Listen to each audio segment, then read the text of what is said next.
Buenas tardes, el presidente de la Junta Nacional de Decanos del Colegio de Abogados del Perú, JUDECAP, el doctor May Pilares Prado y a todos los presentes. Agradecer al presidente de la Junta Nacional de Decanos del Colegio de Abogados del Perú, JUDECAP, y al ilustre Colegio de Abogados de Ucayali por la invitación al presente conversatorio que tiene por tema: ¿se puede investigar al presidente Pedro Castillo la prohibición en la interpretación? Doy pase al doctor Mike Pilares Prado para que haga su presentación. Muchas gracias, muy buenas noches. En principio quiero agradecer la predisposición de nuestro ilustre Colegio de Abogados de Ucayali, representado por la doctora Karen Abreu, quien pues a iniciativa de su colegio y también en la preocupación de poder generar mayores espacios académicos, es que coadyuvamos en esta labor que bien se impulsa desde el Colegio de Abogados de Ucayali, y claro está, la Junta Nacional pues presta siempre a poder participar y colaborar. También agradecer en la organización de este evento y participación a los diferentes expositores que se dan cita el día de hoy.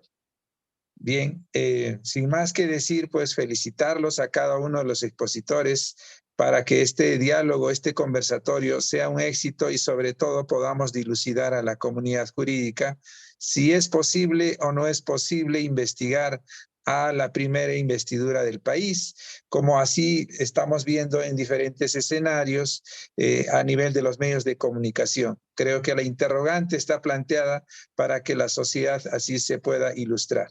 Bienvenidos y damos por apertura al presente evento. Muchas gracias. Gracias, doctor. En este momento vamos a presentar a los ponentes, empezando por el doctor Eric Urbina Lobón, abogado constitucionalista, consultor en políticas públicas y asuntos constitucionales.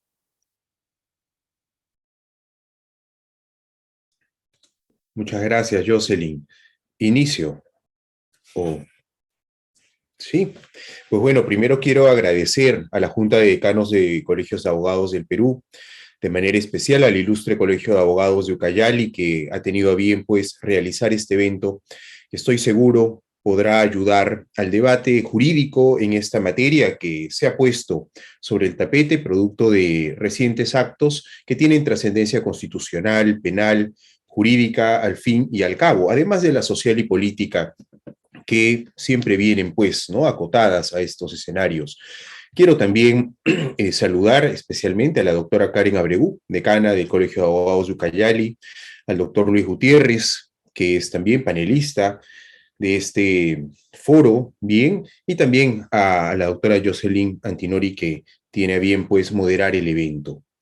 Me han encargado iniciar el diálogo respecto a este tema que se ha propuesto, y lo voy a hacer en atención a una publicación que realicé junto con el doctor Cristian Muñoz en la revista Gaceta Constitucional en el número del mes de marzo reciente, en el cual justamente a partir de una investigación trato de responder a esta pregunta que nos hemos formulado los peruanos en los últimos meses. El primer punto está referido al marco histórico que desarrollan las distintas constituciones peruanas sobre la posibilidad o no de investigar al presidente de la República. Hay que decir que sobre ello hay dos autores que especialmente han trabajado al respecto. Me refiero al doctor Domingo García Belaúnde, al doctor Francisco Eguren Praeli y también al doctor Javier Vallerriestra. Hay ciertamente manifestaciones constitucionales que hacen referencia a esta posibilidad, incluso anteriores al nacimiento de la República. Ya durante el virreinato se recogía una figura denominada el sindicato, que no era más que el juicio de residencia, que se aplicaba al virrey después de cumplido su mandato. Ojo, después de cumplido su mandato. Él era sometido a un juicio para evaluar cuál había sido su desempeño, no solamente en cuanto al manejo del erario público, sino también de la encargatura directa que había recibido del rey. Después de esto, este personaje, el virrey, pues era premiado o sancionado. Bien, ya en la República propiamente, inspirados en el modelo presidencialista norteamericano, que, adelantándome un poco a la última parte propuesta para esta mesa, que es el análisis comparado, el modelo norteamericano lo que reconoce no solamente es la posibilidad de investigar al presidente, y esto se ha dado de manera real, concreta y reciente en el caso del presidente Donald Trump, y hay casos anteriores, sino que además se permite incluso que el presidente durante el mandato pueda ser acusado. Y así lo reconoció la Carta norteamericana, la única que han tenido, la de 1786. Nosotros, inspirados en este modelo presidencialista, vamos a introducir en la primera Constitución peruana de 1823 un régimen mixto. Se reconoce una responsabilidad al mandatario y se permite que se le acuse. Bien, es cierto que hay una salvedad respecto al momento en el cual él podrá ser acusado e investigado, usualmente, y acá la Constitución del 23 también hace mención a ello expresamente, establece en el artículo 78 que el presidente era responsable por los actos de su administración. No entra al detalle como lo harán constituciones posteriores.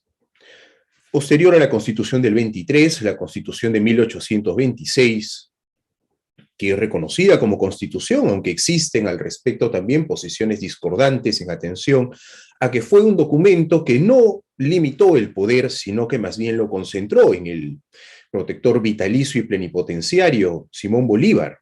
Pues esta Constitución, como era de esperarse, no permite que al mandatario vitalicio y plenipotenciario, bien, se le pueda investigar o acusar por ningún tipo de delito o acto de gobierno. Esta Constitución, como todos sabemos, va a tener poca vigencia y la siguiente será la madre de las constituciones, como así la bautizó Manuel Vicente Villarán, primer profesor de Derecho Constitucional en el Perú. La Constitución de 1828 reconoce que, por delitos de traición, atentados contra la seguridad pública, concusión, infracciones de la Constitución y por todo delito cometido en el ejercicio de sus funciones al que estuviera impuesta pena infamante, se podrá hacer responsable al mandatario. Vean ustedes la Constitución Madre de 1828 y probablemente la más importante del siglo XIX, sí reconoce que al mandatario se le puede acusar. Bien, se le puede acusar y hacer responsable por aquellos actos que realice durante su mandato, y esto incluso comparando con la Carta vigente, que pone un límite a los motivos por los cuales se le puede acusar, es mucho más amplio.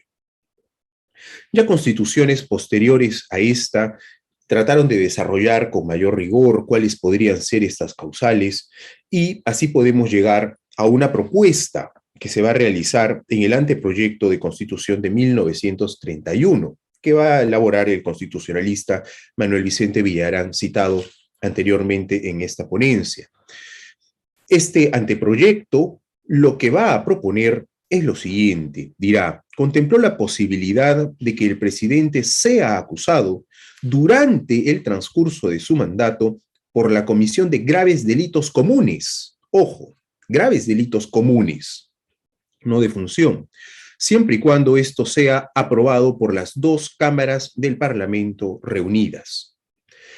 Esta propuesta que realiza Manuel Vicente Villarán en el anteproyecto de Constitución de 1931 no será incluida en la Constitución del 33, que es la que terminará entrando en vigencia. La del 33 busca, tal vez precediendo a lo que desarrolle posteriormente la del 79 y la del 93, que prácticamente copian, ¿no?, o trasladan esta disposición constitucional a las actuales, pues busca así proteger al mandatario de cualquier responsabilidad jurídica y política, limitando las causales para acusarlo solamente a la traición a la patria, la disolución del Parlamento sin causal, el impedimento del funcionamiento de los órganos electorales y del Parlamento. Así es como en la Constitución del 93, siguiendo esa tradición, que como lo dije, se repite en la Constitución del 33, la del 79 y finalmente en la actual Carta, bien, pues va a establecer un modelo de protección amplio al mandatario. Esto que en su momento, probablemente en atención al quehacer político, a la propia disputa que se daba, bien, y al perfil que iban teniendo nuestros mandatarios, bien, pues tal vez podía ser hasta cierto punto entendible. Sin embargo, si uno acude al diario de debates de la Constituyente del 92, puede rápidamente, puede rápidamente descubrir la preocupación que van a tener los constituyentes de distintas vertientes. Henry Pease, el propio Chirino Soto, entre otros parlamentarios que hacen notar que esta amplia protección que se le pretende otorgar al mandatario puede terminar siendo perjudicial para el propio orden constitucional. Chirino Soto, tal vez adelantándose un poco, dirá incluso que la irresponsabilidad del presidente no es solo jurídica, sino también política. Sin embargo, dirá, sin embargo, es importante establecer que en caso un mandatario, esto es parafraseo mío de lo que él desarrolla en el diario de debate recogido, pues dirá que el presidente de la República, en caso se encuentre inmerso en actos delictivos de índole común, no debería ni siquiera, ojo, lo dice él, ni siquiera ser sometido al antejuicio político, sino que debería ser despojado de su mandato a través de la vacancia por incapacidad moral y ser sometido a la justicia ordinaria. Bien, esto a modo de introducción y para dar respuesta al primer punto planteado, ¿no? Respecto al marco histórico. Ya para concluir, solamente hacer referencia al modelo de gobierno que tenemos en la Constitución de 1993. Como bien sabemos, el modelo es por excelencia presidencialista, sin embargo, tenemos la Constitución que ha introducido la mayor cantidad, si no todos los mecanismos que el parlamentarismo desarrolla. Tenemos un modelo semipresidencialista. El doctor Carlos Hackanson, en un reciente libro que se titula El neopresidencialismo, hace referencia a que en realidad nuestro sistema ha migrado a un neopresidencialismo, acudiendo al alemán Carl Weinstein, que es muy duro al momento de catalogar al neopresidencialismo, ¿no? Dirá Weinstein que el neopresidencialismo no prescinde en absoluto de un parlamento, gabinete y de tribunales formales independientes. Sin embargo, estas instituciones están estrictamente sometidas al jefe de Estado en la jerarquía de la conformación del poder. No estaríamos ante un sistema pleno y real de separación de poderes. El propio Francisco Eguiguren, haciendo comentarios a la Constitución del 93, dirá que los peruanos, preocupados por el poder que presidentes anteriores tenían, por el perfil que a la vez tenían caudillos, pues habíamos tratado de introducir la mayor cantidad de mecanismos del parlamentarismo para limitarlos en su accionar, para poder evitar un abuso del poder, etcétera. Sin embargo, lo que habíamos conseguido era todo lo contrario. Presidentes que, por sus propias prerrogativas y por la inmunidad que acude a su investidura, habían podido granjearse durante los años de gobierno, pues ante situaciones que años después quedaron en evidencia por delitos, etcétera. Bien, me quedo aquí y ya procederé a responder el segundo punto después de escuchar a mis colegas con mucha atención. Gracias. Gracias, doctor Eric. Ahora pasamos a presentar a la doctora Karen Yulet Abregu Esteban, decana del Colegio de Abogados de Ucayali. Invitarla a dar unas palabras, doctora.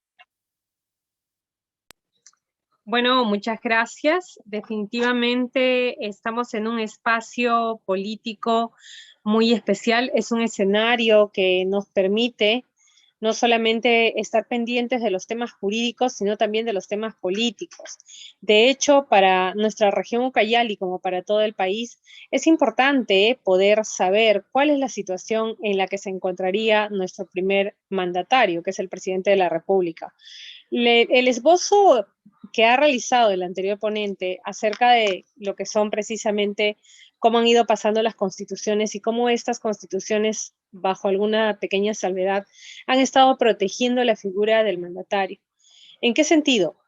Si bien es cierto, dentro de lo que es la persecución penal, dentro de lo que son las posibilidades de investigación del Ministerio Público, se encuentran ciertas prerrogativas y ciertas funciones específicas, también consideramos que existen ciertos límites, y estos límites precisamente tendrían que ser, de alguna manera, los límites constitucionales, porque recordemos que estamos ante situaciones donde existe un control difuso. ¿Y qué es un control difuso?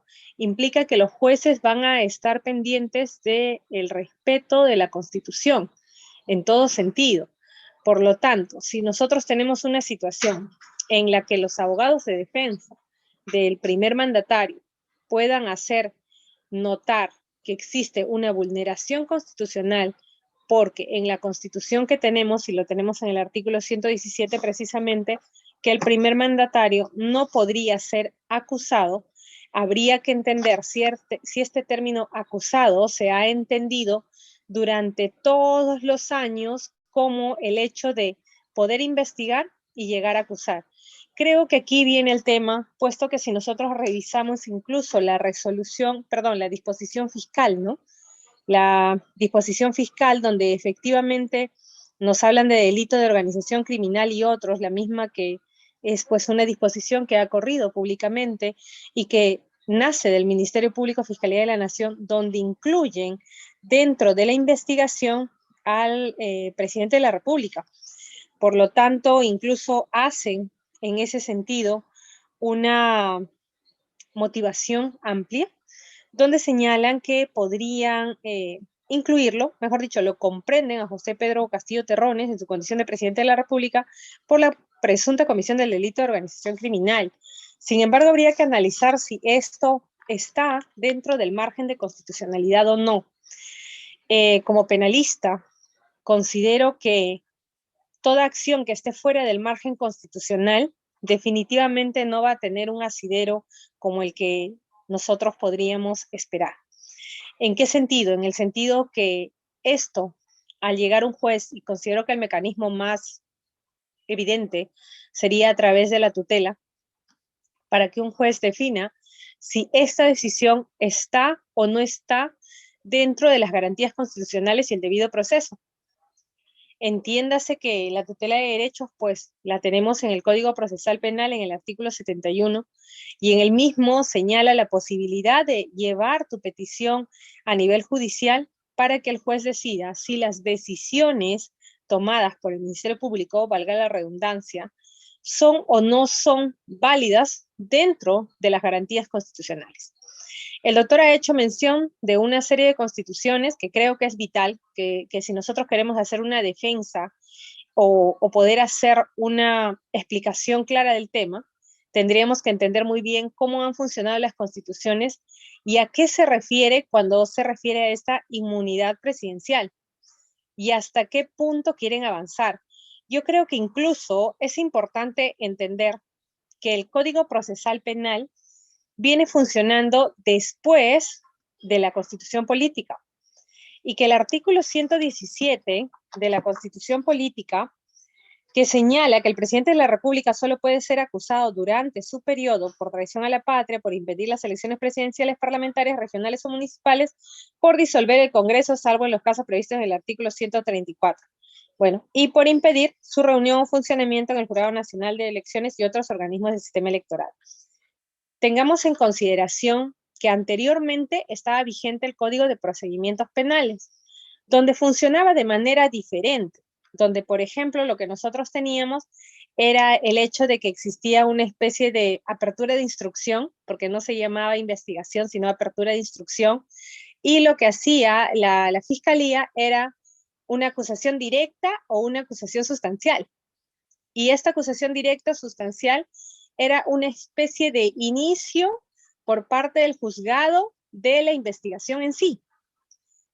Bajo este contexto, tenemos pues que la Constitución es de 1993 y en este sentido es muy importante lo que nos dice el doctor que me ha precedido, el conocimiento de cómo se entendía la norma como tal antes de 1993 y después de 1993, por el hecho de que tenemos un código, que es un código que incluso en algunas ciudades es totalmente nuevo, que es el nuevo Código Procesal Penal, donde no funciona bajo el mismo esquema, sino por el contrario tenemos el hecho de que se va a empezar con una investigación preliminar, luego una investigación preparatoria, luego hay que concluir esta investigación preliminar y preparatoria y recién podamos entrar en una conclusión de investigación por parte de la Fiscalía y llegar a la posibilidad de una acusación o de un sobreseguimiento.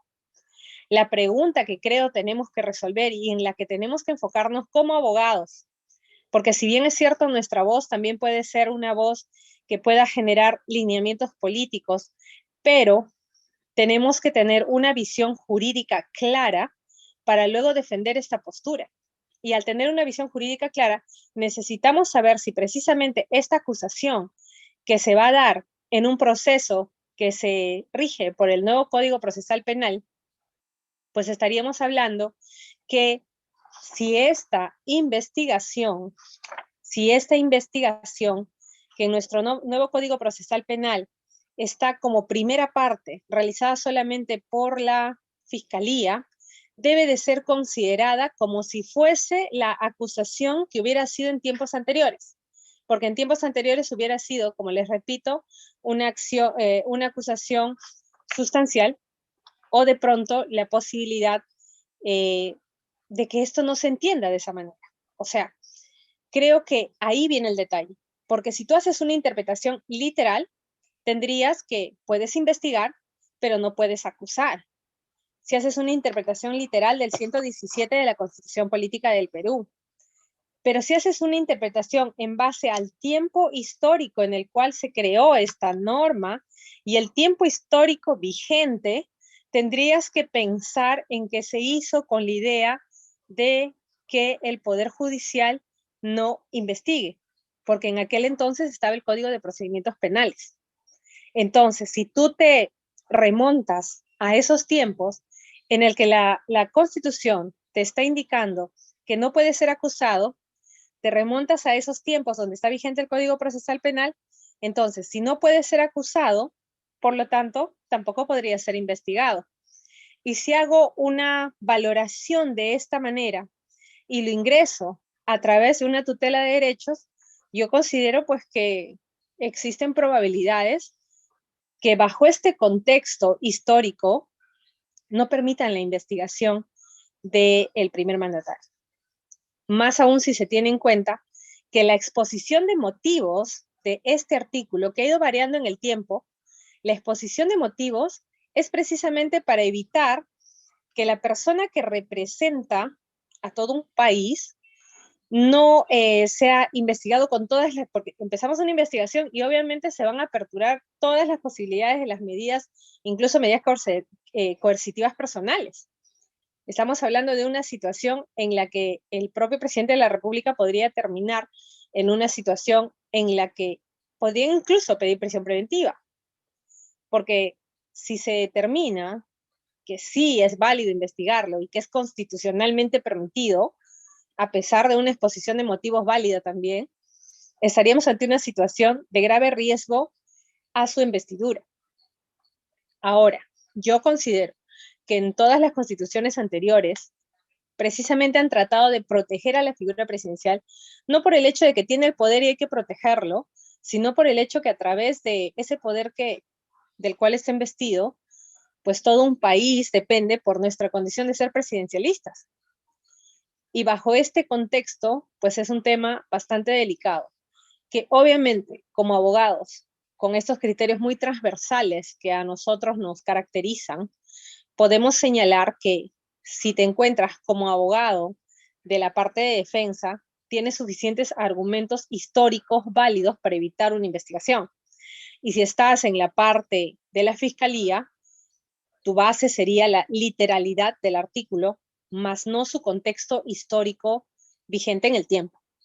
Eso yo creo que es uno de los términos más importantes. Muchas gracias.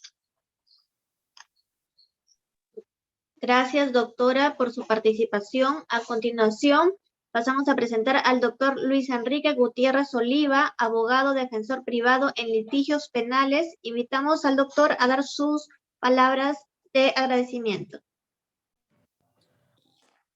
Gracias.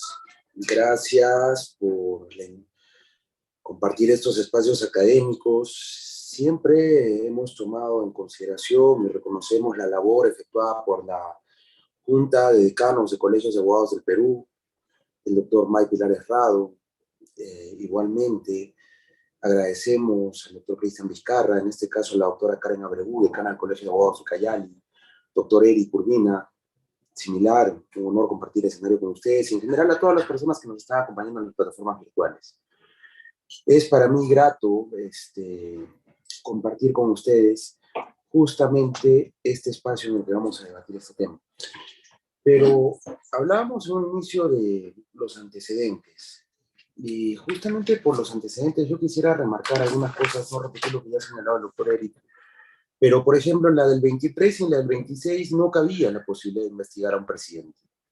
En la del 28, que es la Constitución Madre, nace esa posibilidad. Pero el tema es cómo nace y a quién se le encarga. En ese tiempo se hablaba de encargar esta labor,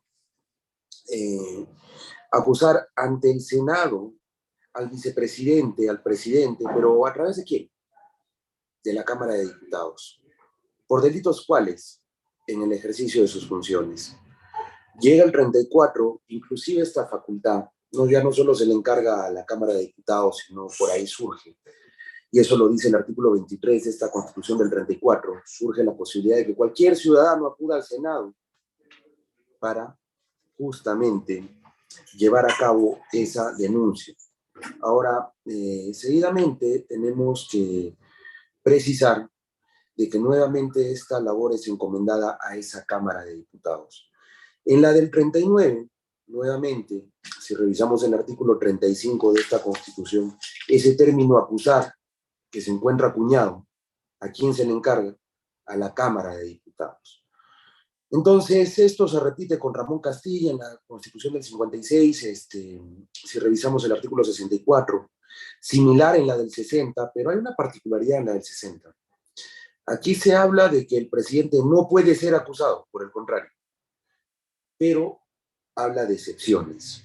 O sea, es al revés. Ya no es que tú puedes ser acusado por la Cámara de Diputados, al Senado o a instancia de cualquier ciudadano, como la que hice mención, sino que ahora no puede ser acusado, salvo con algunas excepciones, que serían traición a la patria, haber atentado contra el gobierno, contra el Congreso, disolverlo por cualquier causa que no se encuentre establecida en el marco constitucional. En la del 67, nuevamente, esto se repite en el artículo 82, y nos dice, por si acaso un presidente no puede ser acusado, salvo, hay excepciones, y acá ya nos hablan, por ejemplo, de un marco general, y esto es importante, porque si llegamos a la del 93 y hablamos del artículo 99 y el 117, ya más o menos esto podría ser un antecedente, ¿no? Porque el 82 sería el general, o sea, no puede ser investigado, no puede ser acusado, ¿ya? Salvo las excepciones que me remiten al artículo 79. Y en el artículo 79 están todas las excepciones, que serían la de los numerales 2, 3 y 4.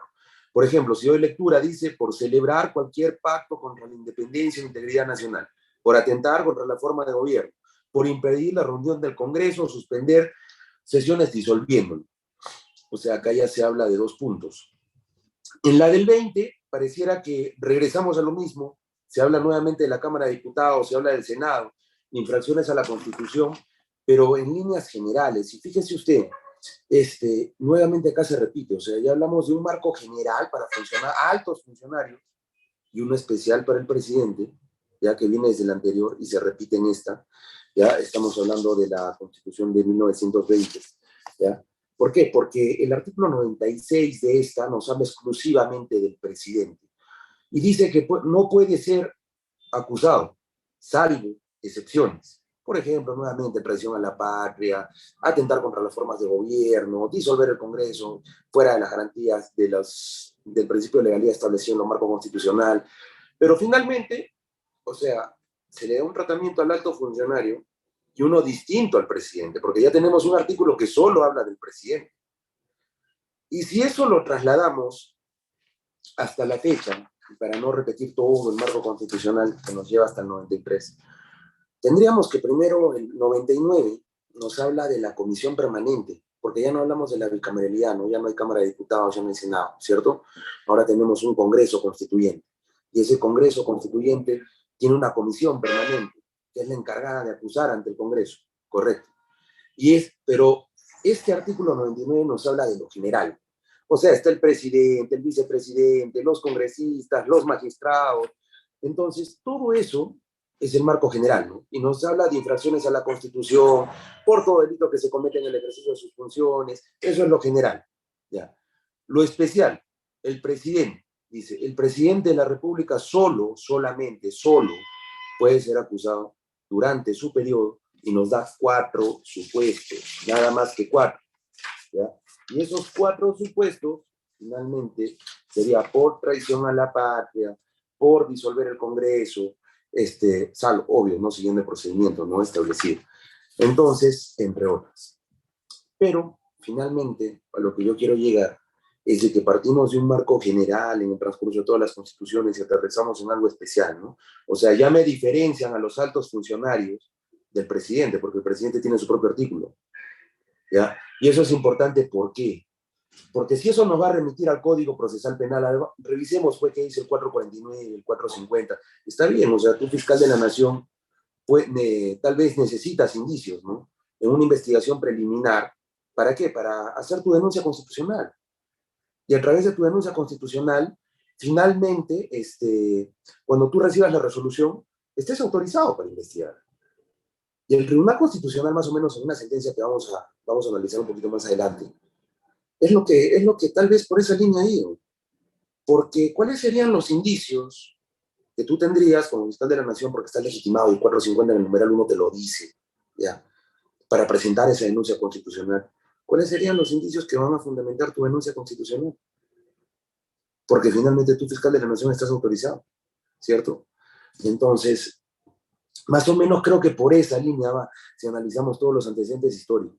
Ahora, de si está bien, está mal, cómo se dio todo, estoy seguro que vamos a tener un segundo bloque y ahí vamos a poder desarrollar todo. Pero como antecedentes, podría dar a conocer eso. Ahora, si hablamos un poquito, ya para concluir, por ejemplo, en Argentina, en Bolivia, ¿qué ha pasado en Colombia? ¿Ya?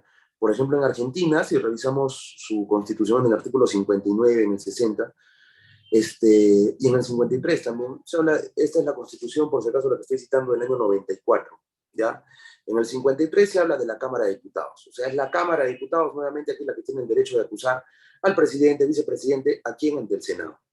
Luego, en el 59, ¿ya? El Senado juzga en un juicio público, dice a los acusados. En este caso, podría ser el presidente. Entonces, eso es más o menos lo que pasa en Argentina. En Bolivia, en el artículo 184 de su Constitución, se habla de un Tribunal Supremo de Justicia y nos dice que este Tribunal Supremo de Justicia sí puede juzgar, pues, por delitos cometidos en el ejercicio de su mandato, pero ¿qué? Previa autorización de la Asamblea Legislativa. O sea que sería algo más o menos como esa denuncia constitucional que finalmente va a caer en una resolución que a ti te va a aperturar investigar, ¿no? Entonces, en Paraguay, similar, artículo 225. Y finalmente, ¿a qué quiero llegar para pasar ahí al siguiente bloque? El 99 es lo general y el 117 sería lo especial. En el caso de Pedro Castillo, ya lo señaló creo la autora, sin ánimo de adelantarme el siguiente bloque, o sea, hay delitos específicos, ¿no? Organización criminal, delitos contra la administración pública. El tema es, ¿esos artículos se encuentran regulados en el 117 o no se encuentran regulados?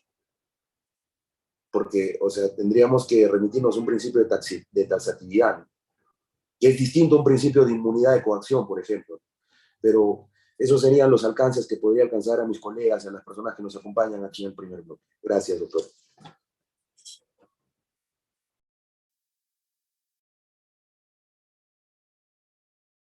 Gracias, doctor, por su participación.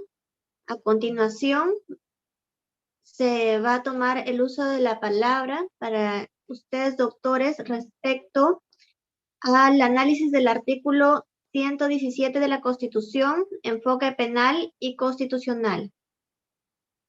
Empezamos con usted, doctor Luis Gutiérrez. No, gracias. Bueno, a ver, se habla de acusar. Primero, si ligamos esto al marco constitucional ligado a lo que sería procesal penal, ya está bien, o sea, es cierto, existía el Código de Procedimientos Penales, el Código Procesal Penal viene en el 2004, perfecto. Pero en el Código de Procedimientos Penales, o sea, yo tengo una etapa de investigación preliminar, lo que finalmente va a devenir en un atestado policial, ¿cierto? Lo que se denomina el atestado policial. Pero esa etapa, según el Código de Procedimientos Penales, también se denomina investigación preliminar. La siguiente, que está a cargo del juez instructor, ese juez que haría las veces de investigación, de acuerdo al código, estaría con el nombre de instrucción. Y después de la instrucción, vendría la acusación. El tema está en que esos términos, investigación, instrucción, tampoco estaban en el 117. Entonces, ahí es donde surgiría la confusión, ¿no? Diríamos, oye, pero si vamos a un principio de legalidad, taxatividad, entonces finalmente no te habla de investigar, tampoco te habla de lo que es la etapa de instrucción. Y si eso es así, finalmente, simplemente yo podría investigar y finalmente, mientras no acuse, no me salgo del 117, ¿cierto? Entonces, pero ahí tendríamos que hacer una diferenciación. O sea, ¿qué es una acusación constitucional? Y otra muy distinta es que es una acusación penal o una acusación fiscal en este caso. Una acusación constitucional, ¿a cargo de quién? De la Comisión Permanente del Congreso. Eso lo dice el reglamento del Congreso, la ley vigente. Esta acusación constitucional puede ser por la comisión de un delito en el ejercicio de funciones públicas o puede ser también por la comisión de la infracción a la Constitución en el ejercicio de estas funciones públicas. Muy distinto es una acusación fiscal que está a cargo de un fiscal provincial penal, en la que tú puedes haber cometido un delito antes de asumir el cargo presidencial y sí te podrían investigar, o finalmente al haber cometido un delito común, si eres por ejemplo, si eres un alto funcionario. Y sobre esto cabe hacer una distinción entre lo que sería pues la inmunidad y lo que sería el antejuicio político, que son dos cosas distintas por si acaso. La inmunidad, yo tendría que referirme de que la inmunidad más que nada, los titulares son los cuerpos legislativos del Estado, o sea, llámense congresistas, etc. El objeto de esto es prevenir detenciones o procesos penales que finalmente tienen fines estrictamente políticos, pero como todo, tiene límites y tiene excepciones. Para el levantamiento de esta inmunidad, por ejemplo, ya ¿quién la autoriza? El Congreso de la República, pero ¿quién la requiere? El Poder Judicial. ¿Ya? Entonces, hay excepciones, por ejemplo, también en delitos flagrantes, eso sí es cierto. ¿Ya? La Policía Nacional del Perú, por ejemplo, podría detener a un policía, a un congresista que esté en flagrante delito, sí, sí podría. Luego de eso, es el Congreso el que va a evaluar en un plazo máximo de 24 horas después que se le comunica si es que procedería o no procedería, pues privarlo de su libertad y enjuiciarlo. Más o menos por ese lado va la inviolabilidad. Pero el antejuicio es algo muy distinto, porque el antejuicio nos habla de que los funcionarios no pueden ser procesados penalmente. ¿Por qué? Porque requeremos un procedimiento previo, y ese procedimiento previo es la denuncia constitucional. Y si nos vamos al 450 numeral 1, ahí sale pues quiénes son los que legitimados para poder interponer esta denuncia constitucional. Ahora, y esto ustedes lo van a poder encontrar, señores, las diferencias entre lo que es inmunidad, antejuicio político. Hay una sentencia del Tribunal Constitucional que es la 6-2003, acción de inconstitucionalidad, Tribunal Constitucional, en la cual se detallan las diferencias que yo les acabo de dar a conocer. Ahora, lo que yo quisiera señalar, ya en la línea de lo que yo decía, es lo siguiente. Si tengo delitos contra la administración pública, que son los que están investigando, porque recordemos que acá se está investigando al exministro de Transportes, a otros funcionarios ligados ahí, y es a Pedro Castillo al que se le involucra en esta investigación, pero por esos delitos, organización criminal, delitos contra la administración pública. Ahora, la pregunta sería, tengo el artículo 99, que es en plano general, ¿ya? Para altos funcionarios públicos, correcto. Eso yo lo podría interpretar sistemáticamente con el artículo 450, y en realidad ahí no pasaría nada, porque si yo lo interpreto de la mano con el 450, yo diría, citando, y ahora sí la voy a señalar, es el expediente 13-2009, proceso de inconstitucionalidad, Tribunal Constitucional Lima, fundamento 46. No pasaría nada, ¿por qué? Porque dice el Tribunal Constitucional, tú puedes investigar, hacer investigación preliminar, porque necesitas indicios para tu denuncia de constitucionalidad, la presentas, te la aprueban, te devuelven tu resolución, estás autorizado e inicias tu investigación. Eso es contra cualquier alto funcionario. Correcto, ese es el procedimiento. El problema está que por el tipo de delito, ya, nos tendríamos que ir al 117, porque ese sí es exclusivo para el presidente. Y ahí sí se regula que solo y únicamente por delitos contra la traición a la patria, disolver el Congreso, que afecten la función gubernamental, por esos tipos de delitos, ahí sí puedes, pero por otros no. ¿Ya? Entonces, más o menos lo que ha contestado el fiscal de la Nación es algo, tal vez añadiendo o complementando lo que ha dicho la doctora al inicio. Él no dice de que sí se puede, o que sí se podría al amparo del 99 de la Constitución Política. Él dice que es un deber del Estado luchar contra la corrupción y que se necesitan asegurar la fuente de prueba personal. Y si es que Pedro Castillo no declara, no está en investigación preliminar, no aseguraría esa fuente de prueba. O sea, más bien, lo que estaríamos invocando que sería un test de proporcionalidad, porque eso también lo encuentro en el artículo 200 de la Constitución Política del Perú. O sea, tienes el 117, pero también tienes el 200 si tú dices yo necesito investigar, porque finalmente también es un deber del Estado, de acuerdo al 44 de la Constitución Política, combatir, ¿no?, la corrupción de funcionarios. Más o menos ese es el planteamiento por el cual se ha desestimado el pedido de excluir a Pedro Castillo de la investigación. Ahora, ahí, como señalaba en un inicio, tendríamos que diferenciar dos cosas. Una es el principio de inmunidad de coacción. O sea, lo que no está prohibido está permitido. Pero esa coacción, que también, dicho sea de paso, es un delito, o sea, aplica para personas naturales. Muy distinto es un principio de taxatividad, o sea, me rijo al texto tal cual de la ley, donde se habla, ahí sí se aplica para los funcionarios, porque, por ejemplo, decía en una ponencia, y estaba escuchando el día de ayer, y eso sí lo comparto, ¿podría un juez de investigación preparatoria, por ejemplo, hacer algo que no esté en el código? Por ejemplo, suspender una prisión preventiva o prorrogar una prisión preventiva. No podría, porque, o sea, no hay base legal para ello. O sea, es al revés con un funcionario. El funcionario puede hacer lo que esté en la ley, ¿ya? Entonces, es en esa línea que los funcionarios se guiarían, tanto fiscales como jueces, se rigen por un principio de independencia judicial. El principio de independencia judicial no es otra cosa que tú te riges por la Constitución y la ley, nada más que eso. Eso es. Entonces, pero si eso es así, ya para concluir, ¿qué entendemos por el término acusar? ¿Me habilita para investigar? O quien no puede, o sería, si no puedo lo más, tampoco puedo lo menos, ¿no? Más o menos se pareciera de que esa es la interpretación que se le da. Entonces, si no puedes acusar menos, vas a poder investigar, ¿no? Por el contrario, considero particularmente, y eso vuelvo a reiterar, el Tribunal Constitucional ya ha asumido esa postura. El expediente, lo vuelvo a repetir, es el 13-2009, proceso de inconstitucionalidad del Tribunal Constitucional Lima. Dice, vas a formular una denuncia constitucional, ya para la comisión permanente, te la va a evaluar para que después te autorice. ¿Qué necesitas para eso? Indicios. ¿De dónde vas a sacar esos indicios? De una investigación preliminar. ¿Ya? Entonces, si se niega esa posibilidad, ¿cuál sería la base para la denuncia constitucional si no tiene quién va a recabar esos indicios? Entonces, más o menos creo que por ese lado iría, ¿ya?, orientado a la finalidad. Eso como primera idea, ¿no? Siempre sujeto a que si se diera la réplica, bienvenido. Gracias, doctores. Gracias, doctor, por su participación. A continuación, la ponente, la doctora Karen Abregu. Le damos la palabra.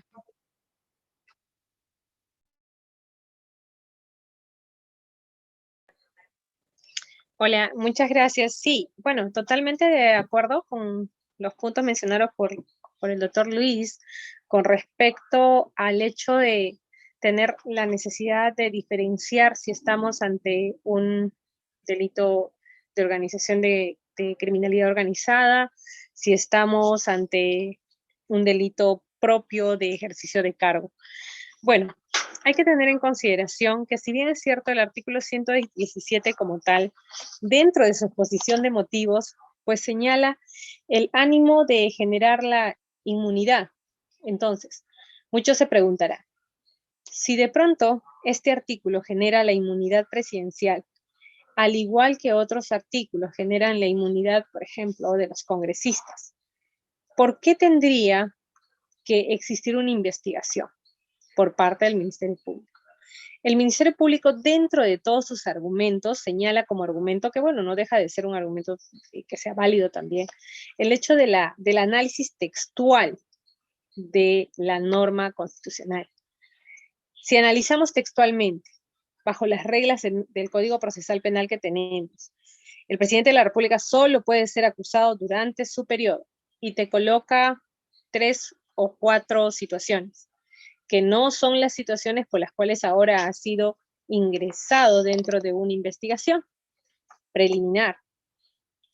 Y se dice, ¿por qué se le está ingresando a él si él es presidente de la República? Y lo que está explicando el Ministerio Público es que lo ingresan por el solo hecho de encontrarse presuntamente involucrado en hechos de criminalidad organizada y por el hecho de que la Fiscalía señala que en su condición de Fiscalía está realizando las investigaciones preliminares y esto desde ya implicaría que se va a detener en el momento previo a la acusación, puesto que la norma constitucional dice que solo podrá ser acusado por lo que he mencionado, si revisan el artículo 117, traición a la patria, impedimento de elecciones presidenciales, otras elecciones, así como también por disolución del Congreso, salvo lo señalado en el artículo 134. Por lo tanto, la Fiscalía eso señala como válido, que va a realizar las investigaciones y no es que no va a acusar y que esto va a quedar impune, es que va a suspender la fuerza punitiva del Estado hasta que el presidente termine sus funciones. Entonces suspenderá lo que ellos incluso, así como lo visualizan, así como motivan la disposición fiscal número 6, que es precisamente esta disposición fiscal de incorporación del presidente de la República en las investigaciones sobre organización criminal y otros, se tendría bajo ese mismo raciocinio jurídico que suspender un momento previo antes de la acusación. Sin embargo, si nosotros hacemos el análisis de la garantía constitucional, es decir, del respeto de la Constitución en toda actividad que realicen los poderes del Estado, y más si se trata de la persecución penal. Como nosotros sabemos, el derecho penal es la fuerza punitiva del Estado. Lo que hace la Fiscalía es la investigación con toda la fuerza punitiva del Estado hacia la otra parte. Y lo que hace la otra parte es ser como un escudo protector en el sentido que te protege para poder velar porque se respeten tus garantías procesales y constitucionales. Bajo este contexto, si nos están diciendo que deben respetar las garantías procesales y constitucionales, pues obviamente el abogado que estaría a cargo de la defensa del presidente, pues tendría que realizar un análisis bajo esta visión. Bajo la visión si se está respetando o no la Constitución. Y si se está respetando o no, ¿dónde lo tienen en el Código Procesal Penal? Los que tienen a la mano, artículo 150, donde definitivamente señala que es nula, incluso hablan de nulidad absoluta, toda decisión que vulnere las garantías constitucionales. Y si de pronto esto no llega a tener asidero dentro del grupo, que en este caso sería el grupo persecutor, que es el Ministerio Público, que bueno, su poder también le permite hacer la persecución del delito, pero considero que el mejor escudo es aquel que indica que se está vulnerando una garantía constitucional y por lo tanto no se debe ir más allá de esta vulneración de la garantía constitucional. En ese sentido, lo que vamos a tener es que se pueda presentar la solicitud de nulidad y, como les decía hace un momento, en caso no estemos aceptando esta figura como tal por parte de la propia autoridad, que sería el Ministerio Público, pues que quedaría la opción de la tutela. Y la tutela también menciona acerca de la protección de las garantías constitucionales, porque ustedes revisan el artículo 71 del Código Procesal Penal y ahí van a tener todas las características por las cuales uno puede presentar tutela. Y nosotros sabemos que la tutela de derechos es una acción especialísima para proteger las garantías constitucionales de las personas. ¿Y cuál tendría que ser el argumento?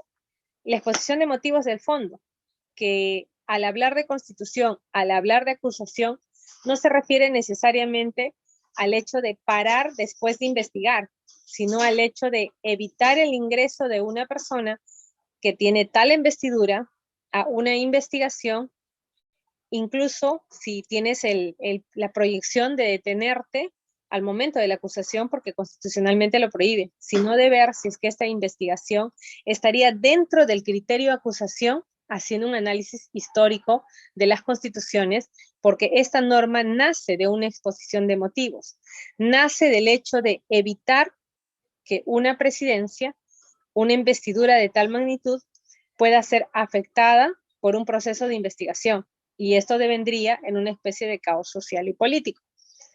Esa es una exposición de motivos que ha venido repitiéndose durante muchos años y durante muchas constituciones, salvo algunas en las que no se menciona ello. Bajo este contexto considero que es muy valioso el modo y forma de cómo estaría trabajando el Ministerio Público, por el hecho que está demostrando su fuerza en el sentido de indicar que sigue siendo el poder punitivo del Estado. Y ahora corresponderá al juez que resuelva la tutela, porque como ustedes saben, la tutela de derechos se puede presentar incluso en etapa de investigación preliminar. Este juez tendrá que analizar si es que se ha vulnerado una garantía constitucional o no. Y esta forma de análisis tiene que ser bajo el contexto del control difuso. ¿Y cuál es ese contexto? Que todos los jueces pues están llamados a velar por el respeto de la Constitución Política del Estado. Muchas gracias.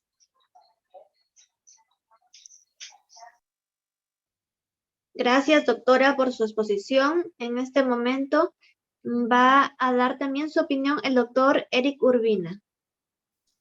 Bien, muchas gracias. Pues bueno, creo que es muy interesante lo que se viene exponiendo y discutiendo en el foro. En el marco de lo que, como comenté, publiqué en marzo, yo parto, ojo, de un sistema, un régimen de irresponsabilidad del presidente respecto a los actos de gobierno durante su mandato. Esto es distinto a los actos que él haya cometido antes, y sí queda la pregunta a la cual voy a responder si es que se puede investigar al presidente durante su mandato. Se ha hecho referencia a una lectura taxativa, a una interpretación literal del artículo 117, que establece que el presidente de la República solo puede ser acusado puntos siguientes. Desde 1993 hasta la fecha se ha hecho camino al andar. Durante ese tiempo, no solamente los distintos órganos del Estado, sino también órganos supranacionales se han pronunciado. Como bien lo ha señalado en su momento el doctor Gutiérrez, el Tribunal Constitucional lo ha hecho a la luz de lo que la propia Constitución establece y del Estado constitucional de derecho. Existe una evolución constitucional, y esto no es solamente propio del Perú, sino que a la vez se refleja en lo que las distintas constituciones y estados pues vienen desarrollando en estos últimos años, sino incluso décadas o más. Yo considero, a la luz de lo que el Tribunal Constitucional ha dicho, que se han desarrollado claramente principios constitucionales de lucha frontal contra la corrupción. Hay varias sentencias del Tribunal Constitucional al respecto. Creo también que el artículo 117, haciendo una interpretación no literal, sino una interpretación sistemática, teleológica, y junto con ello, bien, jurisprudencial, permite perfectamente que al presidente de la República se le pueda investigar. El Tribunal Constitucional, en una sentencia del 2006, establece que la lucha contra la corrupción es un mandato constitucional que se desprende de los artículos 39 y 41 de la Constitución peruana. El artículo 39 regula cuáles son los funcionarios del Estado y el 41, pues, hace referencia expresa a ese deber que tienen respecto a la lucha contra la corrupción y a su debido actuar. Más adelante, en el 2007, el Tribunal Constitucional peruano nuevamente hace referencia al principio constitucional de proscripción de la corrupción. Por su naturaleza, exige combatir toda forma de corrupción, dirá de manera literal el Tribunal Constitucional. Esto lo va a seguir desarrollando, no son las dos únicas veces que el tribunal se pronuncia al respecto, haciendo referencia al funcionario público en general. El presidente es, según manda el artículo 39 de la Constitución. La propia lucha contra la corrupción cuenta con protección constitucional, dirá en el 2011 el tribunal, y más adelante, en el 2019, antes de ayer, bien, se establece que el principio constitucional de lucha contra la corrupción en nuestro ordenamiento constitucional tiene fuerza normativa, y agregó además que el Estado, por mandato constitucional, tiene el deber de combatir toda forma de corrupción. Esto, creo yo, deja claro, por lo menos a nivel nacional, que existe no solamente un principio constitucional que desarrolla la propia norma suprema respecto al tema de la corrupción y a la obligación que tienen especialmente aquellos que tienen, pues, un mandato del pueblo. El presidente de la República es el primer mandatario, el primero que recibe el mandato. No solamente a nivel nacional, sino incluso a nivel supranacional, podemos ver que el principio constitucional de lucha contra la corrupción en los tratados internacionales que el Perú ha suscrito está presente. Lo vemos en la propia Convención de las Naciones Unidas contra la Corrupción. Esto se va a desarrollar con mayor rigor en la propia Convención Interamericana contra la Corrupción, que establecerá que la democracia representativa, como la que tenemos, bien, tiene como condición indispensable para la estabilidad, la paz y el desarrollo de la región por su naturaleza, exige combatir toda forma de corrupción en el ejercicio de las funciones públicas, así como los actos de corrupción específicamente vinculados con tal ejercicio. Para terminar y dejar algo a la última parte del foro, pues me reafirmo en lo que ya dije por escrito y que, creo yo, no solamente es reflejo de una evolución constitucional, que tal vez antes del 93 no reconocía de manera expresa una posibilidad de investigación, de acusación, sí, bien, creo que lo que expuse, y también sobre ello el doctor Gutiérrez hizo mayor precisión en el marco histórico de las constituciones, pues se hablaba de causales para poder acusar al mandatario. En algunas constituciones estas eran mucho más limitadas, restrictas, en otras eran mucho más amplias. Bien, pero al margen de ese marco de responsabilidad que tiene el presidente sobre sus actos de gobierno, la posibilidad de investigarlo plenamente es algo que se está desarrollando recién y que debe ser no solamente entendido en el marco penal, como bien lo han expuesto los doctores Abregú y Gutiérrez, sino también en el marco constitucional, no solamente como una necesidad para proteger al Estado constitucional de derecho, sino que a la vez como parte de esa evolución constitucional que trasciende a las personas y que protege las instituciones y los sistemas. Esto sin vulnerar ningún mandato constitucional, dentro del marco constitucional vigente y dentro de aquellas normas que tienen rango constitucional por tratarse de declaraciones, tratados internacionales de carácter supranacional que versan sobre derechos humanos, que versan sobre corrupción, bien, y de los cuales el Perú es suscriptor. Gracias. Gracias, doctor. Ahora pasamos al último eje acerca del tema en cuestión, si es que se puede o no investigar al presidente Pedro Castillo Fernández. Empezamos con la doctora Karen Abregu. Gracias. Bueno, en realidad es una pregunta bastante difícil, ¿no? La respuesta tendría que ser depende de cuál es la posición de defensa en la que te encuentras. Si te encuentras en la posición de defensa del presidente de la República, pues obviamente tendrías que decir que no, por el hecho de que te basarías en el artículo 117 de la Constitución, donde señala, si bien es cierto, señala la palabra acusación, pero hay que entenderla al análisis de manera sistemática y por lo tanto entender que lo que se quiere evitar es una investigación más una acusación, no por el hecho de que ésta se acabe o se deje en plena impunidad, sino por el hecho de que podría suspender esto hasta que termine el mandato. Esta sería una de las formas de indicar. Es más, tú podrías señalar, o la defensa podría señalar, que se estaría vulnerando la idea constitucional, porque se tiene que entender el artículo de una manera que se vea que existe una, protección a la investidura, solo hasta que termine el mandato. Ahora, la postura, como lo ha dicho el Ministerio Público y también lo han repetido los colegas, va a ser aquella postura en la que mencionan que si bien es cierto, van a aceptar que existe tal prerrogativa por el hecho de ser el presidente de la República. Sin embargo, su mayor sustento es que la misma norma constitucional no dice que se le prohíbe investigar, sino dice que se le prohíbe acusar. Y bajo la normativa en la que nos encontramos actualmente para los delitos de criminalidad organizada, esto implicaría que puedas hacer todas las investigaciones necesarias, mas no llegar a la etapa de acusación, es decir, detenerte, como le decía a un inicio, un momento antes de ingresar a la acusación. Sin embargo, es de tener en cuenta lo siguiente, y esto de pronto, tanto para la Fiscalía como para la defensa, considero que el mayor riesgo no es solamente el hecho de haberlo incorporado, ¿no? O comprendido a José Pedro Castillo Terrones dentro de la investigación, sino todas las implicancias que como abogados sabemos que es estar en una investigación penal. ¿Cuáles son esas implicancias? Como ustedes saben, hay medidas coercitivas.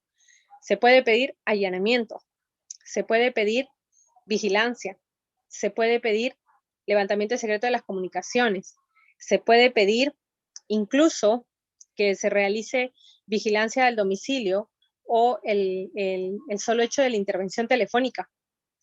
Se puede pedir una serie de acciones, de medidas diferentes que tantos están permitidas dentro de la investigación preliminar como la preparatoria. Y considero que la lucha de fondo es esta, porque si nosotros nos podemos a pensar, ¿qué implica que te comprendan dentro de una investigación? Comprender es decir, que ingreses dentro de la investigación a partir de todo lo recopilado tanto por parte de los colaboradores eficaces como por los periodistas de investigación. Muy bien, ellos han recopilado información. En muchos casos hay alguna información por ahí que aparentemente tiene la condición de prueba ilícita. A pesar de ello, ha ingresado a la carpeta de investigación porque han pasado los tamices necesarios y ya comprenden al presidente de la República.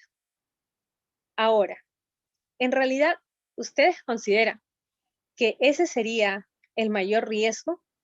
Yo pienso que ellos, tanto defensa como fiscalía, se están proyectando a más. ¿En qué sentido?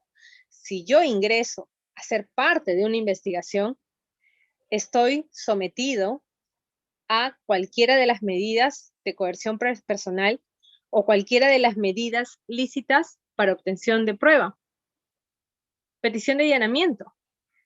Como se los digo, es una de las mayores opciones y considero que la Fiscalía tendría como mira una de estas diligencias, así como el levantamiento del secreto de las comunicaciones. Estarían dentro de la mira. Impedimento de salida del país, entre otras. Y estas obviamente son opciones que le dan al persecutor del delito como potestad por el hecho de que ya tienes a una persona incorporada en tu proceso de investigación. Ese es el mayor riesgo. ¿Hasta qué punto podrían proteger los abogados del presidente que estas situaciones no se den? El único mecanismo legal es indicar que ese artículo 117, al hablar de acusaciones, se refiere de manera íntegra al proceso de investigación también. Es el único mecanismo legal que tiene. Y decir que esto es una garantía constitucional. Y oponerse a aquellas sentencias del Tribunal Constitucional o convenios que señalen acerca del tema de corrupción.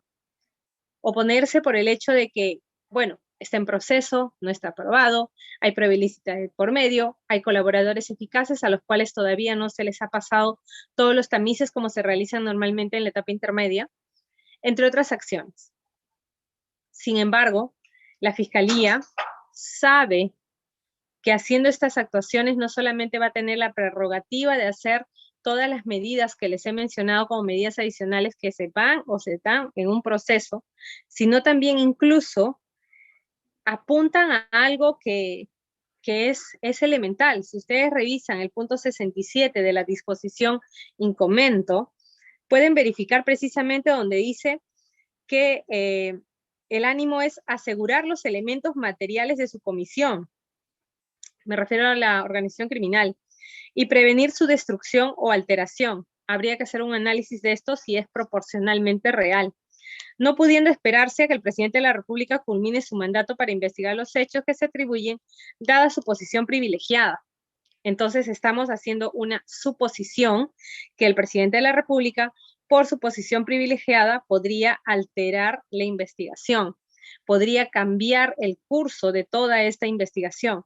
Ahora, obviamente yo siento que acá hay una alegación bastante subjetiva. No menciona objetivamente, es decir, no menciona debido a que hemos observado que el presidente de la República ha realizado tal acción objetiva sobre determinado testigo. Por ejemplo, solamente es una mención genérica. Y al ser una mención genérica, creo que esta va a tener que ser bien alegada en las audiencias de tutela que se puedan presentar. Ahora, debiendo disponerse de la apertura de la investigación en su contra, pero además la realización de los actos de investigación que resulten necesarios a fin de asegurar los elementos de corroboración o desestimación de los delitos imputados. Es interesante cuando menciona que esta investigación desde ya no está diciendo que él sea culpable, lo que está diciendo es que necesitan elementos para corroborar los audios, las escuchas, las fotografías, los videos, las testimoniales de colaboradores eficaces, o también para desestimar. Sin embargo, si damos una lectura a las líneas anteriores, observamos que hablan de la proporcionalidad. Muchas veces nosotros como abogados nos enfrentamos a diferentes audiencias, y en estas audiencias hablamos mucho del tema de proporcionalidad de la medida. En esta disposición se habla de la proporcionalidad o la verdadera necesidad de realizar la investigación sobre el presidente de la República. Entonces, acá mencionan que él podría alterar. Yo considero que no basta con decir que podría alterar. Creo que la Fiscalía debería mencionar cuáles son las razones objetivas por las que considera que realmente podría el presidente de la República alterar estas investigaciones, para así poder determinar que se encuentra muy ligado o muy cerca a las conversaciones donde aparentan hechos ilícitos. Y al dar esto a la luz, creo que la balanza sí podría inclinarse para la Fiscalía si es que llega a precisar el modo y forma de cómo el presidente de la República podría alterar la investigación aprovechando su investidura. No basta con decirlo, hay que probarlo. Y creo que ese es un punto importante que ellos deberían de usar. Presumo que todo esto se va a hacer a partir de las acciones legales que inicia la defensa. Ya sabemos que hay una tutela en curso, entonces habría que ser muy atentos, estar muy atentos, porque obviamente esas audiencias son públicas, estar muy atentos en el sentido del juez, que uno, es importante que se respeten las garantías constitucionales, porque esto genera un precedente a nivel nacional. Y otro, que estas garantías constitucionales, no por el hecho de estar dentro de lo que serían situaciones de corrupción de funcionarios o temas similares, tengan que ser vulneradas, sino que realmente lo amerite, que exista suficiente acervo probatorio que nos permita entender que el inicio de esta investigación y el entendimiento literal del artículo 117 es necesario en este proceso.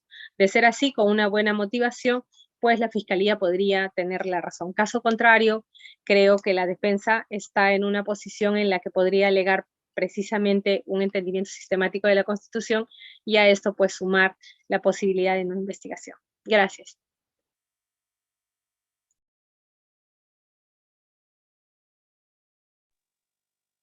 Gracias, doctora, por su participación, dando las conclusiones en este tema. Ahora pasamos al doctor Luis Gutiérrez, que también dará sus conclusiones.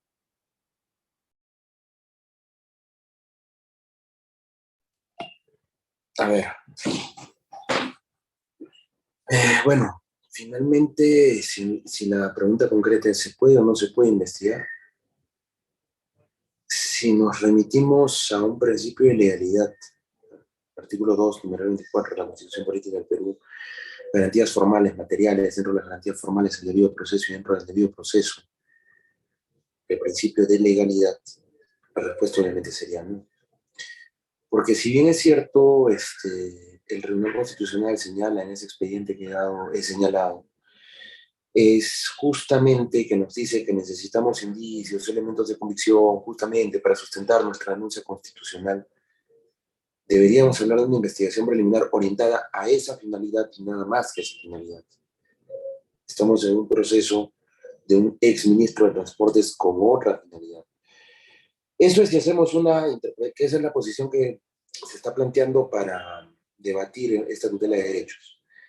La otra, por el contrario, es ningún derecho es absoluto.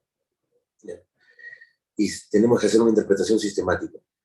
Tenemos por un lado el deber de lucha contra la corrupción, materializar un principio, y por otro lado tienes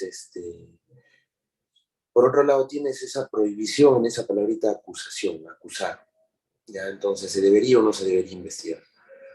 Si sometemos es un test de proporcionalidad, se entiende que deberíamos sacrificar, en este caso, el derecho individual a ser investigado por parte de Pedro Castillo Terrones versus ese principio de lucha contra la corrupción.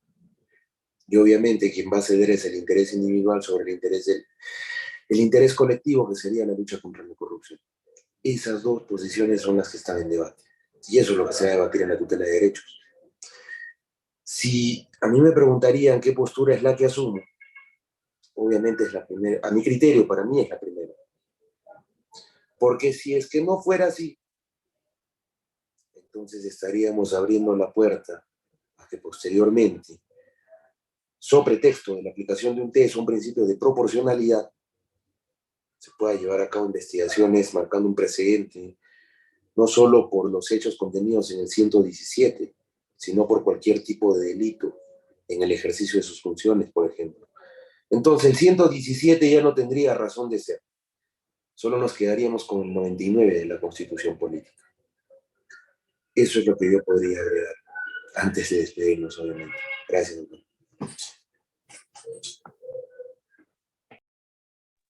Muchas gracias, estimado doctor. Ahora pasamos a las conclusiones del doctor Eric Urbina. Muchas gracias. Pues bueno, he disfrutado mucho compartir con tan distinguidos colegas. A ver, en la línea de lo que he venido diciendo, pues primero considero que el presidente de la República sí puede ser investigado. Y esta decisión que ha tomado el fiscal de la Nación no solamente se enmarca dentro del marco constitucional peruano, sino también a la luz de los tratados internacionales de los cuales nuestro país es suscriptor. Creo que obedece a una evolución constitucional que busca defender el Estado constitucional de derecho. Pero la respuesta no es tan sencilla. La doctora Abregú ponía el foco en algunas situaciones que se desprenden del hecho de ser un investigado, de aquellas medidas coercitivas que se pueden disponer. Y en ello he de decir humildemente que no lo sé, porque la Constitución en este aspecto es anacrónica. Es anacrónica. Yo creo que el constituyente del 93 y mucho menos los constituyentes anteriores se pusieron en una situación como la que hoy vivimos. No esperaron o no pensaron que un presidente en menos de un año de mandato pues, pueda ser acusado, señalado por personas de su entorno más cercano y por delitos no menores. ¿Se podría impedir la salida del presidente? ¿Se le podría poner algún tipo de detención de movimiento? Eso, creo yo, va a quedar para el desarrollo constitucional, para una reforma. Hoy por hoy está claro, o por lo menos va estando cada vez más claro, que al presidente sí se le puede investigar. No se le puede acusar. Las únicas causales son las 4 previstas en el 117. Hay un antecedente histórico, antecedente anacrónico también, que merece ser revisado. Merece ser revisado. ¿Qué duda cabe? Sí, creo también que a la luz del derecho comparado, a la luz también de nuestra evolución constitucional, prerrogativas tan amplias como las que se le han dado a nuestros mandatarios deben ser revisadas. Y para aclarar, ¿no?, la inmunidad presidencial, que ciertamente no es lo mismo que el antejuicio o que el juicio político, pero esta inmunidad presidencial no es un derecho. El presidente no tiene derecho a la inmunidad presidencial. Es una prerrogativa. Ojo. Y es una prerrogativa de la presidencia para el ejercicio del cargo. No es un derecho que tenga el presidente. Veremos qué pasa en los siguientes días y sobre ello seguimos haciendo camino al andar. Creo yo que tanto penalistas, constitucionalistas, y acudiremos a otras ramas tal vez ajenas a las ciencias jurídicas, pero que siempre están muy presentes, espero iremos aclarando este panorama, ¿no? Porque tal vez no sea la única vez que se presente en nuestra historia constitucional. El señor Castillo pasará, como han pasado anteriores presidentes, pero el Perú va a quedar, y la figura de la presidencia también. Así que habrá que poner en blanco y negro cuáles son esos marcos en los cuales, o sobre los cuales se puede investigar al presidente, y cuáles van a ser los límites de esta prerrogativa presidencial. Muchas gracias. Gracias a todos los presentes por su gentil participación, a la JUDECAP y al Ilustre Colegio de Abogados de Ucayali por la invitación. Hasta un próximo evento. Gracias. Muchas gracias. Y un gusto. Gracias. Doctor Gutiérrez, doctora Abreu, doctora Antinori. Gracias. Chao, chao. Gracias, doctor Mike. Gracias, doctores. Gracias, doctor Cristian. Muchas gracias.